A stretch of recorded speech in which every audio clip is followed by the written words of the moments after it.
Halo guys, welcome back to my YouTube channel. Gimana kabar kalian? Semoga baik-baik aja ya. Oke, sebelum mulai ke ceritanya, seperti biasanya dulu nih, aku mau ngucapin makasih dulu untuk kalian yang udah dengerin cerita horor aku malam ini. Dan untuk kalian yang baru pertama kali mampir di channel ini, selamat datang ya, salam kenal, aku Winda. Seperti biasanya, malam ini aku akan nyeritain satu kisah horor. Judulnya adalah Kisah Mistis Lato-Lato Parakang. Nah, tanpa berlama-lama, yuk langsung aja kita masuk ke ceritanya. Cekidot! Kalian tahu permainan lato-lato yang lagi hits sekarang kan? Jadi, lato-lato itu tuh muncul pada akhir 1960-an dan mulai populer pas awal 1970-an. Nah, gue mau ceritain ternyata tuh ada hal mistis di balik permainan ini yang gak semua orang tuh tahu. Jadi anak-anak kecil, namanya kita sebut aja Benny. Benny ini anak tunggal dan tinggal sama mama papanya di Makassar. Benny tuh masih kelas 4 SD, jadi umurnya sekitar 9 tahunan.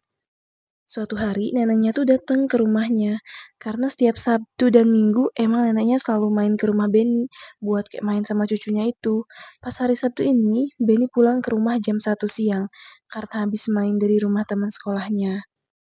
Pas Benny sampai rumah, ternyata neneknya tuh udah di sana. Nah, terus udah tuh Benny salim ke neneknya. Terus waktu Benny dipanggil neneknya buat makan, tiba-tiba neneknya tuh denger kayak suara tok tok tok. Pas neneknya nyari sumber suara itu ternyata dari kamarnya Benny. Pas pintu kamarnya Benny dibuka sama neneknya tuh ngeliat Benny tuh lagi main lato-lato ini.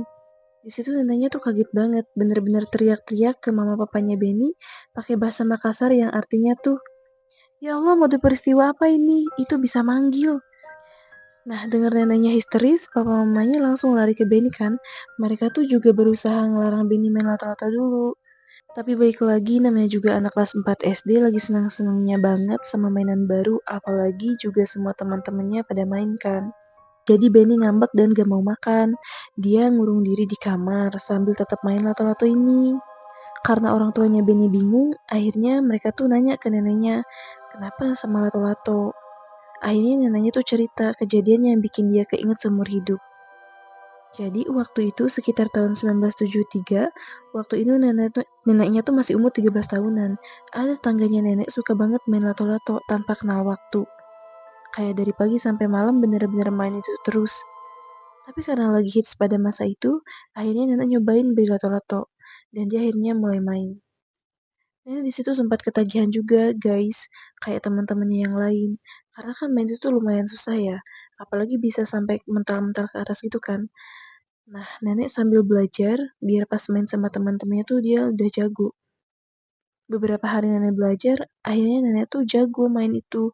Dan ketika udah malam, karena nenek tidur sendiri, sebelum tidur nenek masih suka main. Pas nenek lagi main di kamarnya, nenek tuh kaget banget guys. Tiba-tiba dia dengar dari dapur tuh ada suara bunyi lato-lato juga. Bunyinya tuh kayak deket banget, kayak ya emang rumah nenek tuh nggak gede, cuma satu lantai. Akhirnya nenek jalan menuju dapur. Pas nenek sampai di dapur, gak ada apa-apa, bener-bener kosong.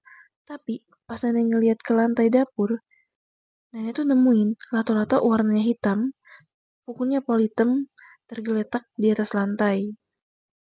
Terus tanpa mikir panjang, akhirnya nenek tuh langsung ngambil lato-lato itu dan nyoba mainin. Pas nenek mainin di malam itu tuh, nenek tuh ngerasa kayak dia tuh langsung jauh banget mainnya. Dan nenek yakin ini semua tuh karena lato-lato baru yang ditemuin ini. Akhirnya besoknya nenek main sama teman-temannya dan mamerin lato-lato baru dia. Teman-temannya pun kaget kenapa nenek tuh bisa punya warna hitam dan bagus banget kelihatannya emang. Terus siapapun yang mau nyoba punya nenek tuh jadi langsung jago mainnya. Dari situ nenek tuh ngerasa kalau emang lato-lato barunya dia tuh semacam kayak jimat keberuntungannya dia gitu loh guys. Karena itu dia tuh jadi sering dipuji teman-temannya. Terus teman-temannya juga jadi sering minjem buat main. Sampai akhirnya suatu malam pas tidur, nenek tuh naruh lato-lato hitam itu di meja sebelah kasurnya. Terus nenek tidur ngebelakangin meja ini. Pas nenek setengah tidur, tiba-tiba nenek tuh denger ada suara kayak tek tek tek lato-lato gitu loh bunyinya. Tapi sumber suaranya tuh benar-benar di belakang nenek. Nenek di situ takut banget, tapi ya di sisi lain kan dia penasaran juga. Akhirnya nenek nengok pelan-pelan ke belakang buat mastiin itu siapa. Pas nenek ke belakang, ternyata itu tuh ada sosok Parakang lagi senyum-senyum, matanya merah, tajam sambil ngeliatin nenek. Sambil tanya dia tuh kayak mau nyamper nenek gitu loh. Di situ nenek langsung teriak, lari keluar kamar, bangunin orang tuanya, dan dari situ nenek tuh kapok banget gak mau main atau lagi. Jadi ya guys, katanya Parakang itu bisa berubah-ubah wujud, bisa jadi manusia, binatang, bahkan katanya juga bisa jadi benda. Nah, keluarganya itu curiga kalau lato-lato yang ditemuin secara tiba-tiba sama nenek itu tuh sebenarnya siluman Parakang. Dan katanya semua teman nenek yang pernah mainin juga tuh langsung berhenti semua. Karena gak cuma nenek, satu persatu teman-temannya nenek yang main lato-lato itu tuh hilang. Bener-bener hilang, gak ditemuin di mana-mana. Nah, di situ nenek langsung bersyukur kalau dia tuh masih bisa kabur dari sosok itu.